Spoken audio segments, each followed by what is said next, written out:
Perspective is important. I think we've all seen that when we perhaps look at a mountain that's far away, it seems small. Up close, it can seem gigantic. In fact, a mountain that may be much smaller in real life, when it's closer than a mountain that's far away, it seems bigger, even though the one that's far away might actually be much bigger than it. God speaks to us sometimes in His Word in light of our perspective. That's an important thing to consider. Sometimes God uses phrases and terms that if He didn't put it in our perspective, it would be strange. After all, God knows everything that's going on in the universe.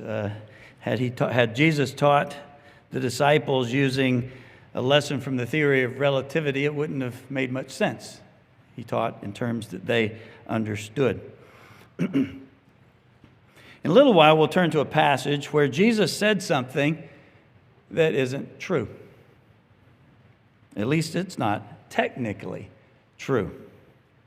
And unless we acknowledge that God uses, and Jesus used, the concept of perspective, we could come to the conclusion that what He said was wrong, as many have, and tried to discredit Him and discredit the Bible.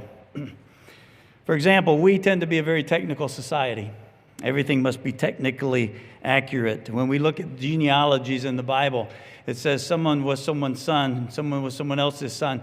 To us, it must be technically the son. But to them, the way they wrote, it could be someone who was a grandson or great-grandson.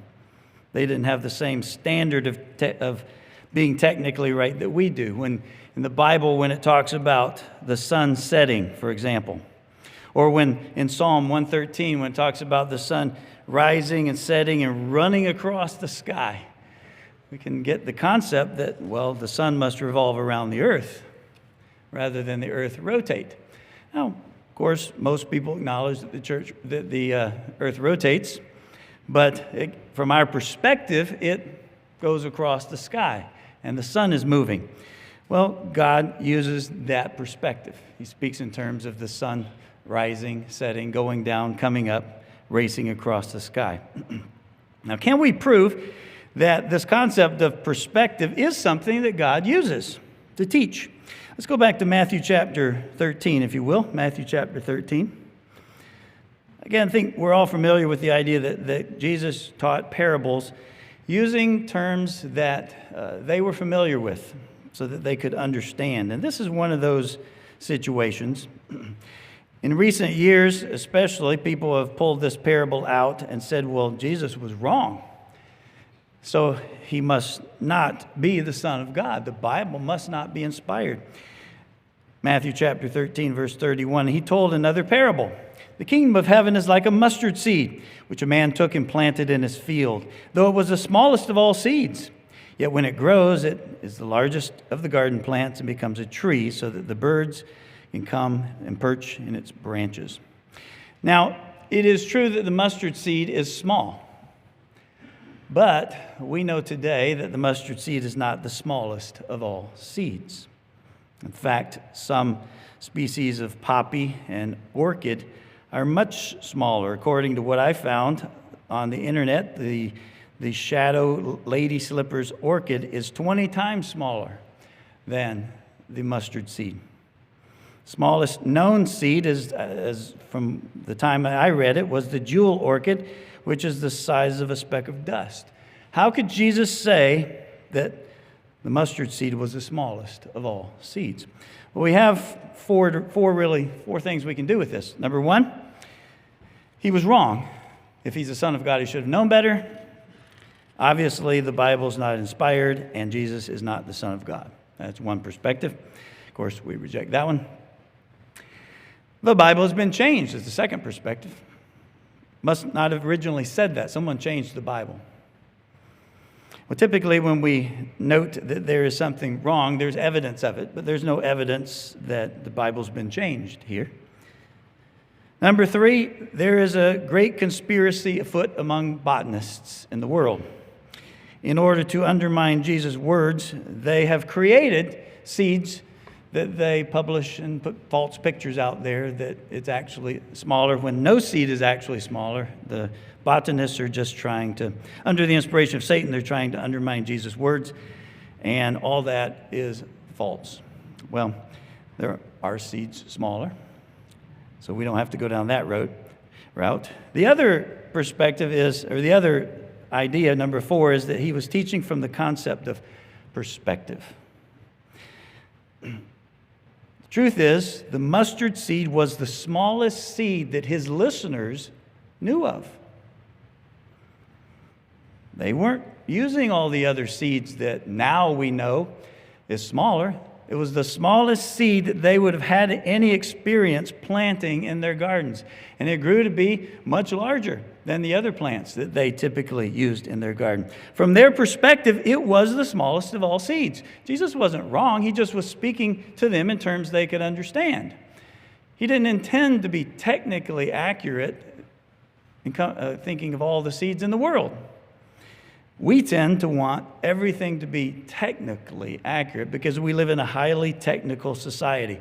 It's very hard for us to understand and wrap our minds around the idea that many cultures and many languages very much allowed for non-technical language, and it was fine. And sometimes we can apply the standard that we have today back on other cultures.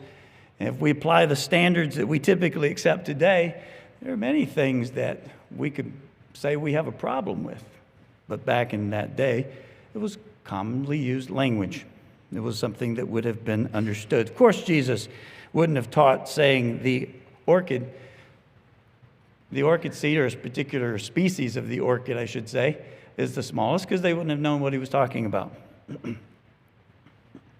As one author puts it, Jesus was addressing a lay audience, not an international conference of botanists.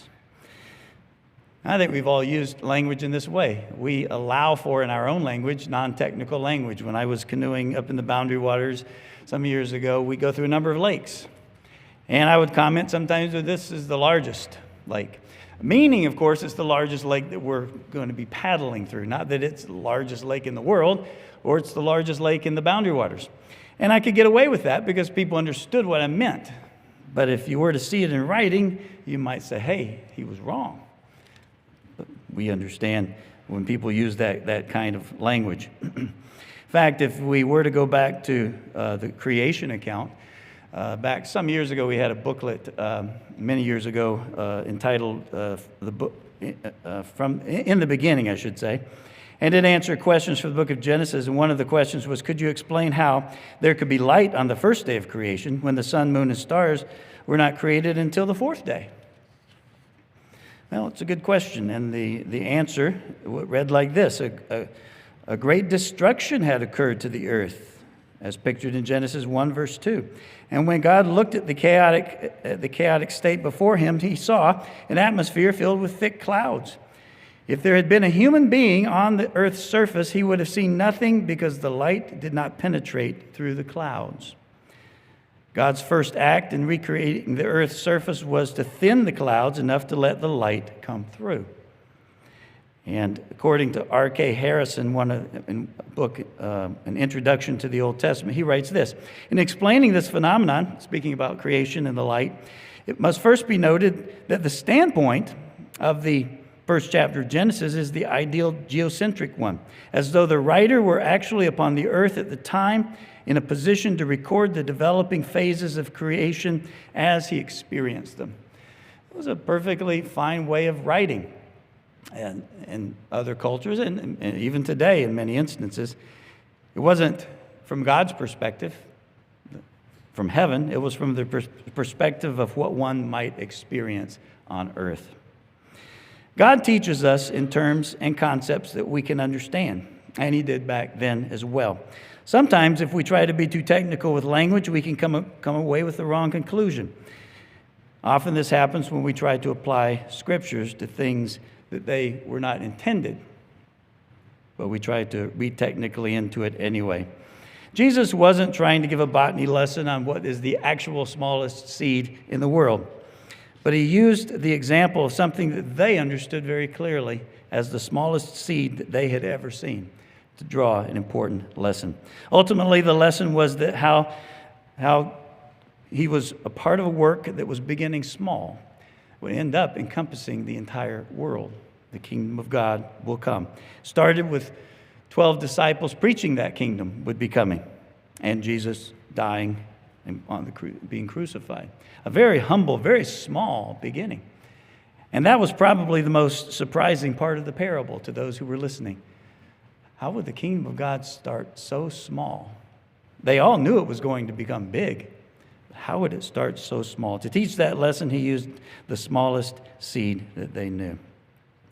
Well, we can learn the lesson and appreciate what Jesus was trying to teach. He wasn't trying to use technical language. He was using familiar language, things that they were familiar with to teach ultimate spiritual realities.